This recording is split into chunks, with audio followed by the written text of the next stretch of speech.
জিহ্বার আগা সামনের উপরের দুই দাঁতের গোড়ার সঙ্গে লাগিয়ে উচ্চারিত হয় ত। আমার সাথে সাথে পড়বেন ত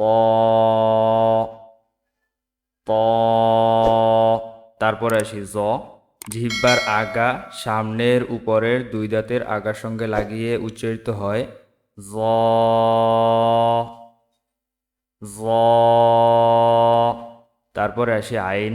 কণ্ঠনালীর মধ্যখান হইতে উচ্চারিত হয় আইন আইন। তারপরে আসি গইন। কণ্ঠনালীর শেষ থেকে উচ্চারিত হয় গইন গইন। তারপরে আসি ফা। নিচের ঠোঁটের পেট সামনের উপরের দুই দাঁতের আগার সঙ্গে লাগিয়ে উচ্চারিত হয় ফা ফা। তারপরে আসি কফ। জিহ্বার গোড়া তার বরাবর উপরের তালুর সঙ্গে লাগিয়ে উচ্চারিত হয় কফ কফ।